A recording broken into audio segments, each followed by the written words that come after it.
একো অনুষ্ঠান নাই, চবতকৈ ডাঙৰ দুৰ্ভাগ্যৰ কথা এইটো। চৰকাৰে আমাক গুৰুত্ব একোৱে দিব, 10 জন কৰিব, 20 জন কৰিব, 30 জন কৰিব, যদি মিটিং পাতে আৰু 100 বছৰ কোনো চৰকাৰে গুৰুত্ব নিদিয়ে। যদি আমি 10,000 মানুহ এদিন ক'ৰবাত থিয় হ'ব পাৰোঁ এখন পতাকাৰ তলত, গুৱাহাটীতে হওক, মৰিগাঁৱত, নগাঁৱত, তিনিচুকীয়াত, ডিব্ৰুগড়ত, কোনো কথা নাই, এজেগাত, ইন ওৱান প্লেচ। সেইদিনা চৰকাৰে ভাবিবলৈ বাধ্য হ'ব যে কৈৱৰ্তসকল জাগ্ৰত হৈছে, আমি তেওঁলোকৰ দাবী যদি পূৰণ নকৰোঁ তেনেহ'লে কিবা এটা বিষম পৰিস্থিতি হ'ব পাৰে।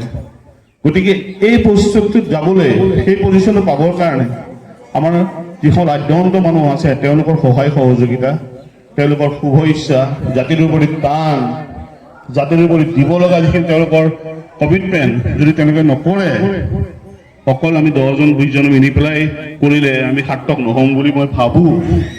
তৎসত্বেও বৰ্তমান যিজন অসমৰ মুখ্যমন্ত্ৰী, তেওঁ উদাৰ দৃষ্টিৰ এজন মুখ্যমন্ত্ৰী। মই কোনো পলিটিকেল পাৰ্টিৰ মেম্বাৰ নহয়, কিন্তু মই যি দেখিছোঁ, বুজিছোঁ, শুনিছোঁ, তাৰ পৰা কৈছোঁ।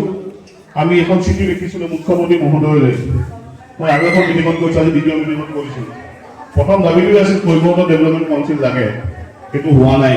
তাৰ পাছৰ 4টা দাবী তেওঁ লাষ্ট 6 মাহত সম্পূৰ্ণ কৰা দেখিছোঁ। এই 4টা দাবীত এটা আছিলে ব্ৰহ্মপুত্ৰৰ পাৰৰ যিখন পাৰ্ক সতী অধিকাৰ নামত উৎসৰ্গা কৰিব লাগে, আই সতী অধিকাৰ নামত, সেইটো মোৰ দ্বিতীয় দাবী আছিলে। কোৱা নাই, মই কোৱা কাৰণে কৰিছে, কিন্তু যেতিয়া হৈ উঠিছে মই মনত ছেটিছফেকশ্যন পাইছোঁ। আৰু মই যিখন পত্ৰ পঠাইছিলোঁ তাতে এটা নমস্কাৰ দিছিল তথ্য। কেইটা সামোৰ খাই থকা কথাটোৱে হ'ল স্বায়ত্ত শাসন। স্বায়ত্ত শাসন মানে আমি নিজে আমাক শাসন কৰিম, ভোট আমি দিম, আৰু কাক দিম? আমাৰ মানুহক দিম। কেণ্ডিডেট আমাৰ, ভোটাৰ আমাৰ। আমি সেইটো বিচাৰিছোঁ। যিসকলে পালে, মিচিং সম্প্ৰদায়, মংগোলীয় জনগোষ্ঠী অৰুণাচলৰ হৈ অসমত সোমাইছে, আমি কিন্তু বাৰণী হৈ এইফালে সোমাইছে। তেওঁলোকতকৈ আমি বেছি পুৰণা। তেওঁলোকে কৈছে ভাল কথা আমাক দিব লাগে, বিভিন্ন জাতিক দিলে, আমি কিয় নাপাম? এনেকুৱা কথা বতৰাবিলাক চিন্তা চৰ্চা কৰিলে 2-1ৰ লগত কথা বতৰা পাতি আমি ইয়াতে 23 সংগঠনসমূহক আপোনালোকৰ চেনেলৰ মাধ্যমেৰে অনুৰোধ জনাব বিচাৰিছোঁ, তেখেতসকল নিজৰ নিজৰ জেগাত থাকি সমূহীয়াভাৱে আচলতে কৈৱৰ্ত সমাজখনৰ কাৰণে তেখেতসকলে যি দাবী দিবা চৰকাৰৰ ঘৰত দিছে, তাত যাতে স্বায়ত্ত শাসনটো থাকে, এইটো আমি অনুৰোধ জনাইছোঁ। আৰু তেওঁলোকে স্বায়ত্ত শাসনৰ এই সমিতিখনক সহযোগ কৰিবৰ কাৰণে আপোনালোকৰ চেনেলৰ মাধ্যমেদি বিশেষভাৱে অনুৰোধ জনাইছোঁ। ধন্যবাদ। ভৱিষ্যতৰ সুৰক্ষিতৰ স্বাৰ্থত অসমৰ কৈৱৰ্ত জনগোষ্ঠীটোক অসম চৰকাৰৰ সৈতে স্বায়ত্ত শাসন প্ৰদান সম্পৰ্কত আমি বিগত 2টা বছৰে আলাপ আলোচনাৰ মাধ্যমেৰে অসম চৰকাৰখনক আমি অৱগত কৰি আহিছিলোঁ, আৰু অসম চৰকাৰেও এই ক্ষেত্ৰত সদিচ্ছা প্ৰকাশ কৰিছিল। আমি 126 জন বিধায়কক আনুষ্ঠানিকভাৱে স্মাৰক পত্ৰ প্ৰদান কৰাৰ লগতে আমি তেখেতসকলক লগ কৰি মুখ্যমন্ত্ৰী মহোদয়কো আমি দুবাৰকৈ লগ কৰিছোঁ।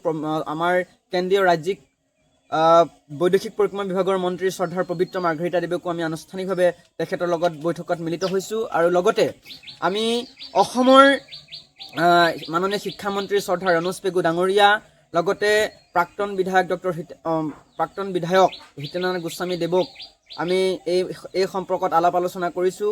আৰু লগতে অসমৰ শাসনাধিষ্ঠ চৰকাৰখনৰ বিভিন্ন বিভাগত থকা বিভাগীয় মন্ত্ৰী মহোদয়সকলক আমি লগ কৰি স্মাৰক পত্ৰ প্ৰদান কৰি অসমৰ 12 লাখ কৈৱৰ্ত জনগোষ্ঠীৰে ভৰপূৰ ভূমিপুত্ৰসকলৰ স্বৰ নিয়ন্ত্ৰণ আৰু আত্মসুৰক্ষাৰ বাবে স্বায়ত্ত শাসন প্ৰদান কৰিবৰ কাৰণে আমি অৱগত কৰি আহিছোঁ।